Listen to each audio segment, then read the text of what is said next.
Un gamin de 19 ans qui vient de gagner son premier Grand Prix. Hamilton sur le podium avec sa Ferrari et une McLaren qui abandonne avec ses deux voitures avant même le départ. Shanghai vient de nous offrir un spectacle complètement dingue. Moi c'est Hugo de l'Undercut et aujourd'hui on se retrouve pour le débrief du GP de Chine. Pour la course sprint le samedi, on a Rosberg, Max Verstappen 9ème et pour clôturer ce top 10, Esteban Ocon. Ensuite pour le GP du dimanche, on a maintenant place au moment clé. Antonelli, 19 ans, gagne après sa pole. Ce qui est beau dans cette victoire, c'est le contexte. La veille au sprint, il a un peu tout raté. Départ raté, contact avec Hadjar, 10 secondes de pénalité, franchement, la totale. Même en ayant la meilleure voiture, il a terminé 5ème. Et pourtant, le lendemain, même circuit, même voiture, tout pareil, il fait une course parfaite. Il devient le premier pilote italien à s'imposer en Grand Prix depuis Fichella en 2006. Et vous savez ce qui s'est passé en 2006 ? Antonelli venait de naître. À la fin du Grand Prix, Antonelli a eu quand même une petite frayeur. Tout risque maintenant ici, avant l'ultime réaccélération à la façon de... Et il est reparti tranquille, comme si c'était prévu. Comme quoi, même ses erreurs ont de la classe. Et maintenant, on a confirmé que Mercedes a bien deux armes pour se battre. Russell et Antonelli. Deux pilotes vraiment capables de gagner. Et ça, pour les autres, c'est vraiment une très mauvaise nouvelle. Mais bon, le vrai spectacle, il était pas en tête, mais juste derrière. Hamilton contre Leclerc, mais vous avez vu ça ? Deux équipiers Ferrari, 16 tours de bataille, un coup à moi, un coup à toi. Leclerc fait l'intérieur, Hamilton répond dans l'épingle, Leclerc repasse, et ainsi de suite. À ce moment-là, j'ose pas imaginer la tête de Vasseur derrière. Mais bon, c'est Hamilton qui sort vainqueur de ce duel, son premier podium chez Ferrari.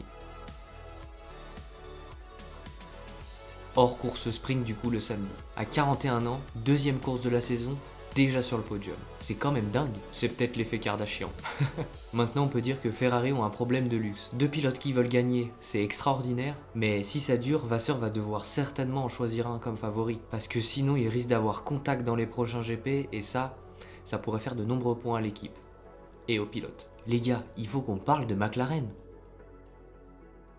Parce que là c'est historique mais dans le mauvais sens du terme. Les deux McLaren abandonnent avant le départ. Piastri et Norris, les deux voitures, elles sont absentes sur un circuit où ils auraient pu marquer de gros points tous les deux, surtout avec tous les abandons qu'il y a eu devant. Ça arrive en début de saison, surtout avec un nouveau règlement. Les voitures cassent et on le savait. Mais deux abandons avant même le départ, c'est vraiment un niveau de malchance qui fait très mal. Pendant ce temps, Mercedes marque 43 points. L'écart au championnat constructeur commence déjà à se creuser. On passe vite fait sur Verstappen car ça a le mérite d'être dit. Sprint hors des points, course abandon au 46e tour sur problème électronique. Il a lui-même qualifié ce week-end comme cauchemardesque. Regardez le championnat pilote après 2 semaines. Russell et Antonelli dominent. Hamilton suit, Verstappen met 0 points. Red Bull est clairement en retard sur ce nouveau règlement. La vraie question c'est est-ce que Red Bull peut rattraper son retard avant que Mercedes s'envole vraiment et que ce soit irrattrapable ? Parce que sinon ça va vraiment ressembler à une saison full Mercedes. Maintenant, la note pour les écuries. Mercedes, 10 sur 10, une belle sprint, une belle course, injouable, respect. Ferrari, 8 sur 10, podium, spectacle, duel intense, on valide. As, 7 sur 10, Berman, 5ème, cette équipe va surprendre chaque semaine je pense. Alpine, 7 sur 10 également, Gasly 6ème, Colapinto dans les points, meilleur week-end de l'année. Bon, ça vient de commencer. Racing Bull, 6, heureusement qu'il y a Hadjar. Red Bull, malheureusement 2, abandon 0 points, week-end cauchemardesque. McLaren, on peut pas trop dire de notes, ils étaient pas trop présents donc rien à ajouter. Et Aston Martin, allez on va mettre 2 pour l'effort, mais bon, Fernando et Stroll méritent quand même mieux. Voilà pour Shanghai 2026. En 2 courses, on a déjà un rookie qui fait l'histoire, Hamilton qui se régale dans sa nouvelle Ferrari et McLaren qui nous sort un moment... Dans 2 semaines, c'est Suzuka. Red Bull sur leur circuit fétiche. Est-ce que Max va enfin se réveiller ? Dis-le moi en commentaire. Donc voilà, c'est tout pour ce débrief de Grand Prix. J'espère que la vidéo vous aura plu. Si c'est le cas, n'hésitez pas à liker, à partager, à commenter. Ça fait plaisir. Je vous dis à bientôt pour une nouvelle vidéo ou un débrief de Grand Prix. C'était Hugo de l'Undercut.